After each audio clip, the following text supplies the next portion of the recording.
Olá e boas-vindas a mais um Mergulho Profundo.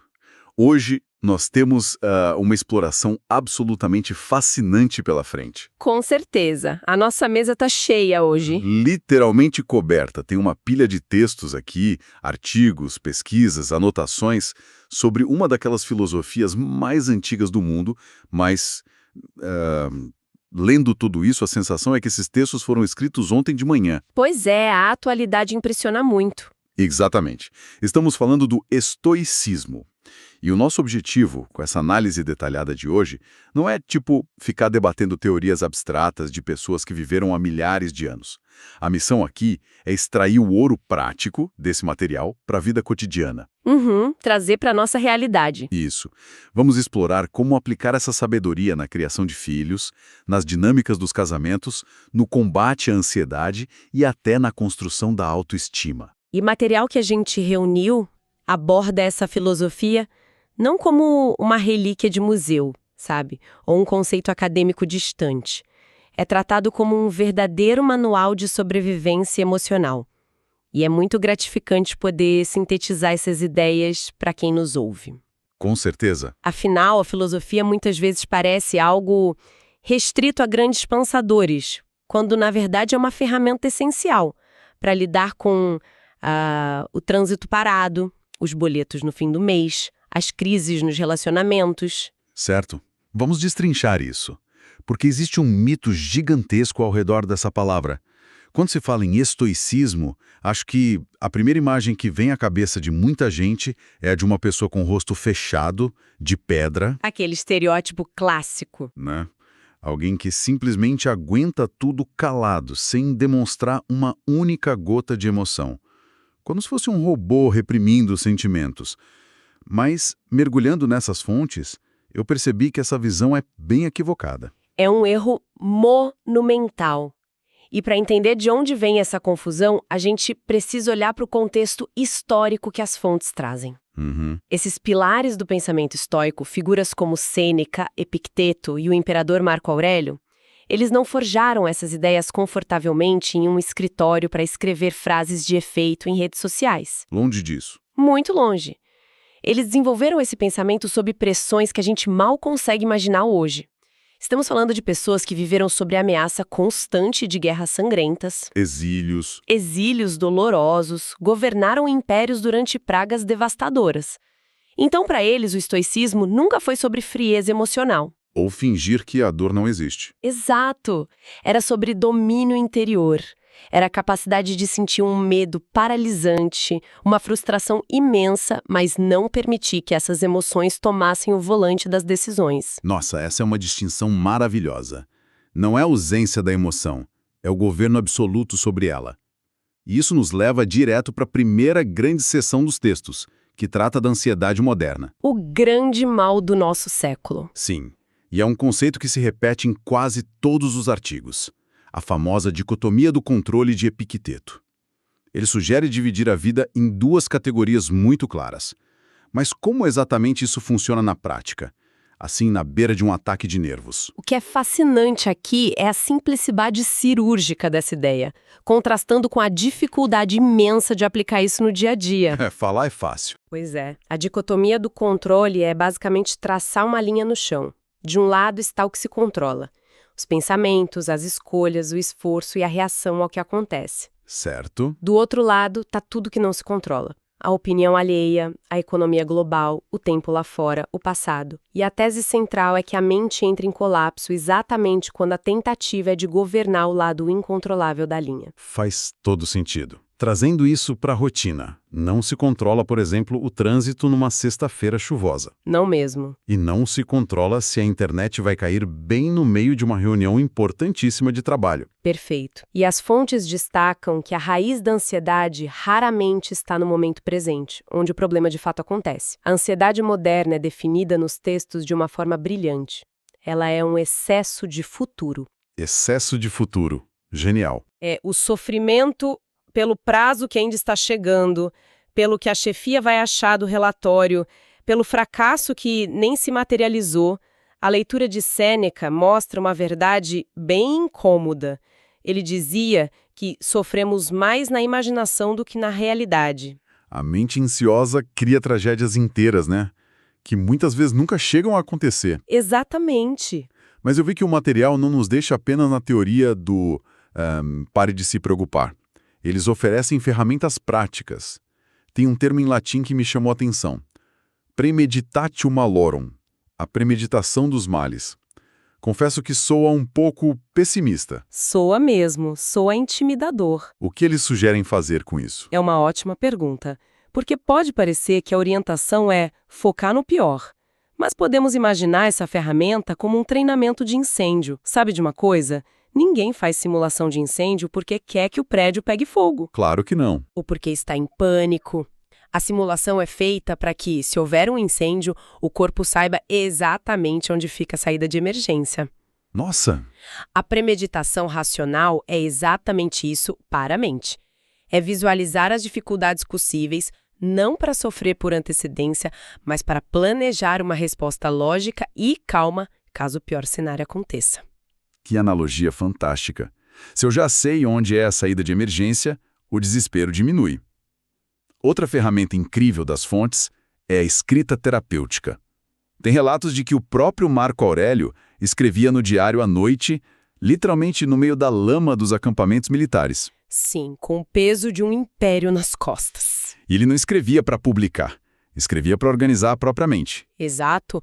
Despejar aquele turbilhão de pensamentos confusos no papel traz uma clareza imensa. Quando o medo sai da cabeça e vai para a página, ele perde o tamanho. Mas é crucial fazermos um adendo aqui. Por favor. Mantendo a responsabilidade com as fontes, os textos alertam explicitamente que a filosofia não substitui a ciência e ajuda clínica. A ansiedade em níveis patológicos exige acompanhamento profissional. Importantíssimo ressaltar isso. O estoicismo funciona como um fortalecedor da mente no dia a dia. Ajuda a criar resiliência, mas de forma alguma invalida a necessidade de médicos ou psicólogos. Um aviso essencial. Agora, pensando nessa questão do controle interno, o que acontece quando se coloca outra pessoa na equação? Porque os textos dão um mergulho profundo nos relacionamentos e no casamento, e rompem muito com a visão romântica de Hollywood. A visão estoica de amor não é aquela paixão incontrolável. É uma escolha baseada no caráter. Sim, é uma decisão diária. E quando o material fala em virtude no casamento, eles não estão falando sobre ser um anjo perfeito. Uma pureza inalcançável. Exato. Eles se referem à excelência prática. É usar a sabedoria, a coragem, a justiça e a temperança como bússola para tratar o outro. Isso significa manter o respeito até nos dias em que a paixão esfria, porque a escolha é maior que a emoção do momento. Aqui é que a coisa fica realmente interessante. Lendo a seção sobre conflitos conjugais, o material aponta um erro específico que destrói as relações. Qual é essa armadilha? Eles apontam direto de volta para a dicotomia do controle. A maior armadilha é a tentativa incessante de mudar o cônjuge.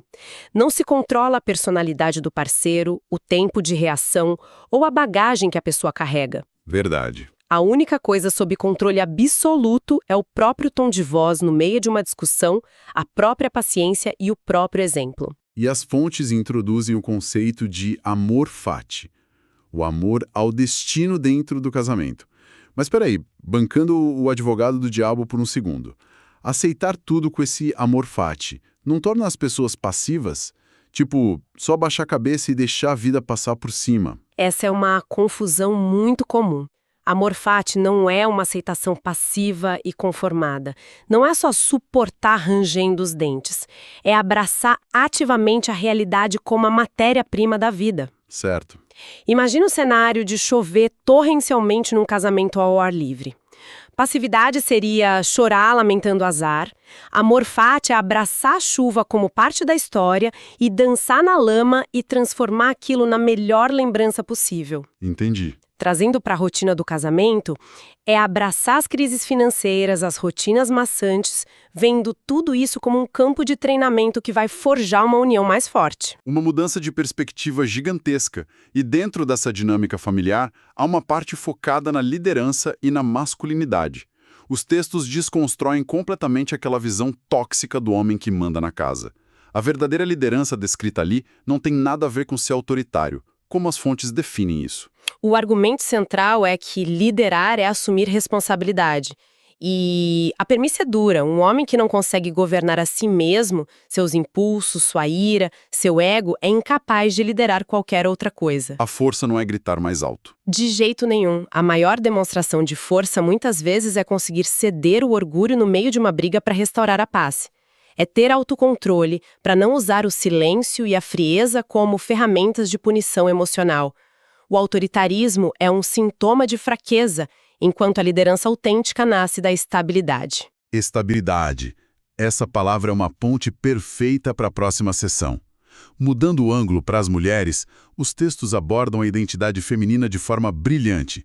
Primeiro, fica claro que a virtude não tem gênero. Coragem vale para todos. Com certeza. Mas o material aprofunda na construção da autoestima feminina em um mundo obcecado por estética e aprovação em redes sociais. Se conectarmos isso com a visão geral do que estamos analisando hoje, percebemos uma mensagem poderosíssima sobre sensibilidade. A mulher estoica, segundo o perfil dos textos, passa longe daquele estereótipo de frieza. Ela não é desprovida de sentimentos. Ela sente a vida profundamente. Isso. A grande sacada é que ela não é governada por esses sentimentos. A emoção só se torna destrutiva quando rouba o controle da razão. Ter estrutura emocional não é bloquear a tristeza. É ter clareza para não deixar a ansiedade ditar as atitudes. É construir um alto valor baseado no caráter, que é a única coisa que não envelhece e que não dá para cancelar na internet. E tem um ponto curioso que quero trazer de forma imparcial. Claro. As fontes dedicam um bom espaço para mostrar como, para muitas mulheres, a filosofia histórica e a fé cristã caminham perfeitamente lado a lado. Essa intersecção é muito bem analisada no material. A explicação é que o estoicismo fornece as ferramentas para a responsabilidade pessoal, o domínio próprio, a capacidade de não culpar os outros. Por outro lado, a fé oferece algo que a filosofia pura às vezes tem dificuldade em dar. Que é o valor intrínseco. Exatamente. A identidade de que se tem um valor inegociável independente de acertos ou falhas. A conclusão do texto é que essa combinação cria uma barreira dupla. Impede a arrogância de se achar superior aos outros e impede o complexo de inferioridade. Fica uma estrutura muito sólida. E é bom ter essa base porque, avançando na nossa pilha de textos, chegamos ao teste definitivo para o autocontrole humano. A criação de filhos. A criação de filhos. Os artigos sobre educar crianças emocionalmente fortes dão um soco no estômago logo na primeira linha. A premissa é que o exemplo grita enquanto o discurso apenas sussurra. Totalmente. A criança é um espelho implacável. A regra de ouro é que, antes de exigir maturidade de uma criança com o cérebro em desenvolvimento, o adulto precisa demonstrar maturidade. Verdade. Se os pais perdem a cabeça diante de um copo de leite derramado, os filhos aprendem que o mundo é um lugar onde se resolve tudo explodindo. Se os pais reagem com equilíbrio, as crianças absorvem essa estabilidade como padrão normal. É uma baita responsabilidade. As fontes batem muito na tecla de que o papel é treinar os filhos para interpretar o mundo. Tem uma distinção muito legal entre dor e desastre. Como isso se aplica quando uma criança, perde um jogo ou não é convidada para uma festa? Essa é a essência de preparar para o mundo real. Catastrofizar é transformar uma emoção passageira em fim de mundo. O papel estoico é ajudar a criança a entender o tamanho real do evento. Ensinar que não ser convidado para a festa dói, sim, mas não é uma rejeição existencial. Que errar a resposta na escola não é uma falha de caráter. Lembra da dicotomia do controle? Epicteto dizia que não sofremos pelos fatos, mas pela forma como interpretamos esses fatos. Treinar uma criança para interpretar os acontecimentos sem o filtro do desespero é entregar uma armadura para a vida. E essa armadura, segundo as fontes, não é forjada protegendo a criança de tudo. Eles criticam muito a parentalidade plástico-bolha, onde se tenta blindar de qualquer desconforto. Proteger demais enfraquece. Concordo plenamente. Crianças emocionalmente fortes são as que têm permissão para sentir frustração. Aprendem a esperar a vez, a ouvir não, a perder sem achar que o mundo vai acabar. O desconforto em pequenas doses é uma vacina. Isso levanta uma questão importante nos textos. Como construir a autoestima durante esse processo sem gerar arrogância? Como dizer que a criança tem valor sem que ela se sinta superior aos colegas? A resposta estoica é maravilhosa: separar a identidade do desempenho. Como assim? Pode dar um exemplo do dia a dia? Claro.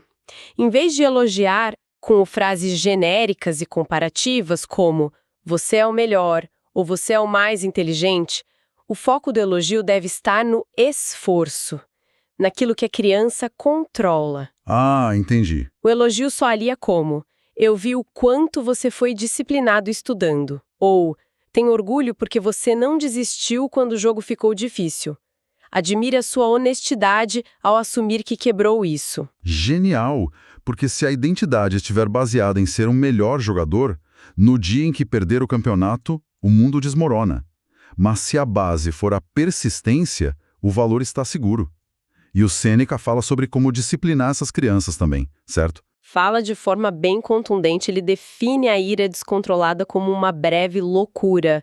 Disciplinar estoicamente não é usar a criança para descarregar a frustração de um dia cansativo, é ensinar consequência com firmeza, mas sem recorrer à humilhação verbal ou física. É demonstrar um amor que é uma rocha. Não oscila. Exato, não oscila com o boletim. A criança precisa daquela segurança interna de pensar: poxa, eu errei feio hoje, mas a proteção da minha família continua intacta. Então, o que tudo isso significa? Olhando para essa verdadeira montanha de sabedoria que acabamos de explorar, seja para lidar com a ansiedade do celular, para não desistir no primeiro ano do casamento, ou para criar filhos fortes, o fio condutor é a liberdade. Mas não a liberdade moderna de fazer tudo que der na telha. A liberdade real é não ser escravo do que acontece do lado de fora. É uma síntese impecável. A promessa central dessas fontes tem uma honestidade brutal. O estoicismo nunca promete uma vida de felicidade constante. Ele não vende a ilusão de que não haverá injustiças ou luto. Ele oferece estabilidade. É a construção do caráter. Sim, um caráter forte o suficiente para suportar a realidade exatamente como ela é. E o caráter é a única posse que é verdadeiramente nossa. O único bem que ninguém pode nos tomar. Uma bagagem fenomenal para levarmos para os desafios práticos. Mas, para encerrar essa análise detalhada, nós não queríamos colocar um ponto final simples. Queremos deixar um pensamento provocativo no ar, para quem está acompanhando o programa. Uma questão que salta das próprias fontes e não tem resposta fácil. É o grande dilema que encontramos. Nós discutimos que a filosofia exige a prática do amor fati. Abraçar o processo, suportar as dificuldades no casamento ou no trabalho. Porém, esses mesmos textos afirmam que a virtude é maior que qualquer apego e que não se deve tolerar desrespeito contínuo, abusos ou humilhações só para evitar conflitos. Pois é, os textos são muito claros quanto a não perder o próprio valor. Sendo assim, a grande questão que fica latejando para quem refletiu conosco é: onde exatamente fica essa linha tênue na vida real? O grande paradoxo da sabedoria prática. Deixa de ser um exercício belíssimo de resistência estoica e passa a ser uma perda completa da nossa própria dignidade. Qual é o sinal de que a virtude não está mais em aguentar, mas sim em ir embora? Fica a reflexão para quem nos ouve. Muito obrigado por embarcarem conosco em mais essa exploração fascinante e até o próximo mergulho profundo.